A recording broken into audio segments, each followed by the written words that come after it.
नमस्कार, PMP India news में आपका स्वागत है। मैं हूं आपके साथ दीप्ति। आइए रुक करते हैं खबरों की ओर।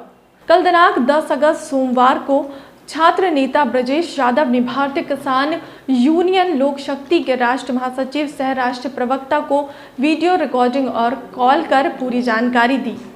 आरोपित पर कहा कि जो मार्कशीट निःशुल्क की जाती है उसके एवज में छात्र छात्राओं से 50 और 100 रुपये और 10 रुपये के फॉर्म के एवज में 20 रुपये अवैध रूप से वसूले जा रहे हैं।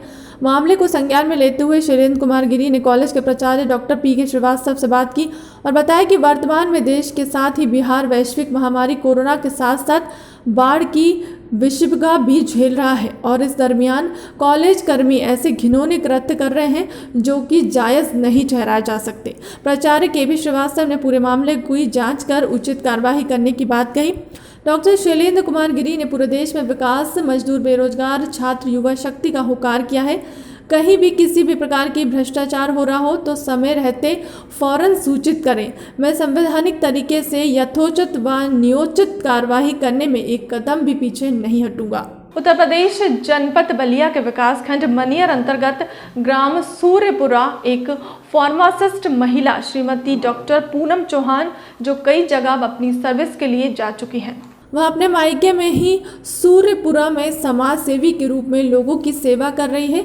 उनके पति डॉक्टर रवि चौहान जिला पंचायत के वार्ड नंबर 18 के भावी उम्मीदवार हैं जो बहुत सरल और सज्जन विचार हैं। पति पत्नी दोनों हमेशा गरीबों की सेवा करते रहते हैं, इसलिए आज समाज में लोग इनको गरीबों की मसीहा से जानते हैं। जनता के हर सुख दुख में तत्पर होने रहते हैं।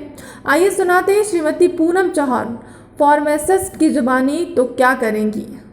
मैं फार्मासिस्ट हूँ एक, और मैं पहले मैं इलाहाबाद में पढ़ाई की हूँ, फिर मंडल हॉस्पिटल कबीरचौरा से ट्रेनिंग ली हूँ। उसके बाद फिर मैं डेढ़ साल मैं वहाँ चेन्नई में जॉब की हूँ। फिर उसके बाद फिर इंटरव्यू के थ्रू फिर मैं फातिमा हॉस्पिटल में जॉब की हूँ 2 साल तक। उसके बाद फिर मैं यहाँ पे आके और अपना ट्रीटमेंट करती हूँ। कोरोना संक्रमण को लेकर जहां कृष्ण जन्माष्टमी इस वर्ष प्रशासन की अपील के बाद मंदिरों में सार्वजनिक पूजा का आयोजन नहीं किया गया है, लेकिन इसके बावजूद जन्माष्टमी के उत्सव की धूम फिर भी कम नहीं रही। भक्त लोग अपने अपने घरों में कृष्ण जन्माष्टमी की पूजा अर्चना धूमधाम से करने के साथ साथ अपने घर के नन्हे मुन्ने बच्चों को कृष्ण रूप देकर जन्माष्टमी का उत्सव मनाया। जन्माष्टमी को लेकर सुबह से निर्जल उपवास रखकर पूजा अर्चना करने के साथ साथ देर रात कृष्ण जन्म के बाद उत्सव प्रत्येक वर्ष की तरह इस वर्ष भी धूमधाम से लोग मनाते हुए नजर आए। वहीं बच्चों में कृष्ण रूप लेने को लेकर भी उत्साह देखने को मिला, जहां नन्हे मुन्ने बच्चों के आकर्षक कपड़े पहनने के साथ साथ बांसुरी और मोर मुकुट भी काफी मनमोहक रूप देकर बाल कृष्ण का रूप दिया गया। वहीं बच्चों के हाथों में और पास में माखन भरी मटकी भी अपने आप में एक आकर्षण का केंद्र रही। इस जन्माष्टमी उत्सव में देखने को मिला कि वहीं लातेहार, मनिका, गारू, बालूमाथ, चंदवा, वरियातू, हेरहंज व महुआडा के मंदिरों में भी मंदिर के पुजारी द्वारा कृष्ण जन्मोत्सव का आयोजन किया गया। कोरोना संक्रमण से जंग के संबंध में महुआडांड प्रखंड प्रशासन के लिए मंगलवार को सुखद खबर सामने आई है, जहां पर स्थित कार्मल अस्पताल में बनाए गए कोविड केयर सेंटर में 2 कोरोना मरीज के स्वस्थ हो जाने पर उसे विदा किया गया है। महुआडांड बीडीओ टुड्डू दिलीप नाथ ठीक हुए मरीजों को मास्क, सैनिटाइजर गिफ्ट और प्रमाण पत्र देकर विदाई दी गई। महुआडांड बीडीओ टूड दिलीप के द्वारा स्वस्थ हुए व्यक्ति को होम क्वारंटाइन में रहने वाले समेत अन्य कई निर्देश भी दिए गए। साथ ही उन्होंने प्रशासनिक और स्वास्थ्य विभाग की पूरी टीम को बधाई दी। उन्होंने प्रखंड वासियों को कोरोना संक्रमण को लेकर बनाए गए नियम का पूरी तरह से पालन करने की अपील की। मौके पर चिकित्सक और कर्मी मौजूद रहे। प्रधानमंत्री नरेंद्र मोदी ने कोविड-19 मरीजों की संख्या अधिक होने के कारण राज्यों से जांच बढ़ाने के लिए कहा गया है।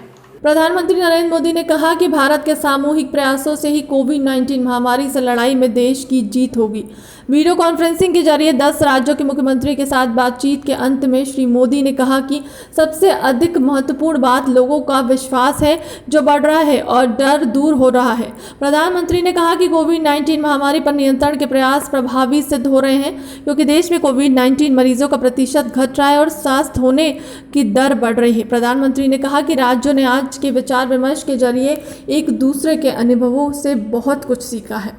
जाने माने शायर और गीतकार राहत इंदौरी का निधन हो गया। मध्य प्रदेश के उर्दू के जाने माने शायर और गीतकार राहत इंदौरी जी का मंगलवार को दिल का दौरा पड़ने से देहांत हो गया। कोरोना संक्रमण के कारण 70 वर्षीय शायर का इंदौर के अरबिंदो आयुर्वेदिक विज्ञान संस्थान में उपचार चल रहा था। देश में कोविड-19 से स्वस्थ होने की दर 70% से करीब हो गई है। केंद्रीय स्वास्थ्य मंत्रालय ने कहा कि कंटेनमेंट नीति को सफलतापूर्वक लागू करने, संक्रमण नमूनों की तेजी से जांच करने और गंभीर रोगियों के प्रभावी क्लिनिकल प्रबंध के परिणाम स्वरूप कोविड-19 के रोगियों के स्वस्थ होने की दर लगभग 70% हो गई है। मृत्यु दर को 2% से कम पर आ गई है। मंत्रालय ने कहा कि पिछले 24 घंटे के दौरान 47,700 से अधिक रोगी स्वस्थ हुए। उसके साथ ही स्वस्थ होने वालों की संख्या 15,43,000 से अधिक हो गई है।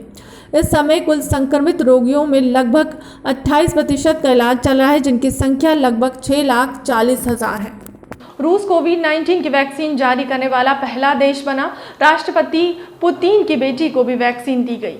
रूस ने कोरोना वायरस से बचाव के लिए पहला टीका विकसित कर लिया है। यह घोषणा रूस के राष्ट्रपति व्लादिमीर पुतिन ने एक वीडियो कॉन्फ्रेंसिंग में की, जिसे टेलीविजन पर प्रसारित किया गया। उन्होंने बताया कि इनकी एक पुत्री पर इस टीके का प्रयोग पहले से ही किया जा चुका है।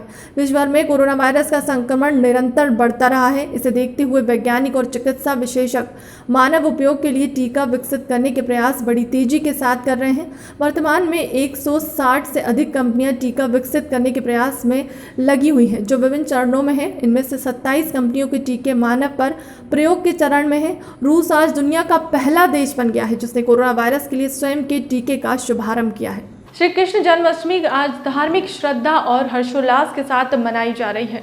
भगवान कृष्ण का जन्मोत्सव आज देश के विभिन्न भागों में मनाया जा रहा है। उत्तर प्रदेश के मथुरा और वृंदावन में जन्माष्टमी पूरे विधि विधान के साथ मनाई जाएगी, लेकिन कोरोना संक्रमण के कारण श्रद्धालुओं को मंदिरों में प्रवेश की अनुमति नहीं होगी। श्रद्धालुओं के लिए पूजा का सीधा प्रसारण उपलब्ध कराने के प्रबंध किए गए। राष्ट्रपति रामनाथ कोविंद और प्रधानमंत्री नरेंद्र मोदी जी ने लोगों को जन्माष्टमी की बधाई दी।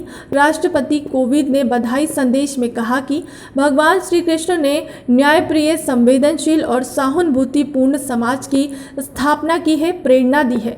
राष्ट्रपति ने कहा कि कोरोना संकट के दौर में कोरोना योद्धाओं के योगदान में कर्मयोग प्रतिबंधित होता है। राजधानी दिल्ली में जन्माष्टमी के अवसर पर मंदिरों को सजाया गया। राजधानी दिल्ली में जन्माष्टमी के अवसर पर मंदिरों को सजाया गया। इस्कॉन मंदिर में श्री कृष्ण जन्माष्टमी महोत्सव को लेकर तैयारियां पूरी हो चुकी हैं। कल सुबह से ही देश विदेश से काफ़ी संख्या में कृष्ण भक्त पहुंच रहे हैं। रॉक बैंड से श्री कृष्ण लीला का कल मंचन किया गया था। सैकड़ों की संख्या में बच्चे श्री कृष्ण का वेश धारण करते हुए दिखे। इसके अलावा दिल्ली के कई इलाकों में श्री कृष्ण लीला कई दिनों से चल रही है। पश्चिमी दिल्ली के जनकपुरी स्थित दशहरा ग्राउंड में पिछले 2 दिन से ही कृष्ण लीला का मंचन किया जा रहा है। फिलहाल के लिए अब तक की खबरों में इतना ही। देश दुनिया की तमाम बड़ी खबरों के लिए बने रहें हमारे चैनल के साथ। नमस्कार।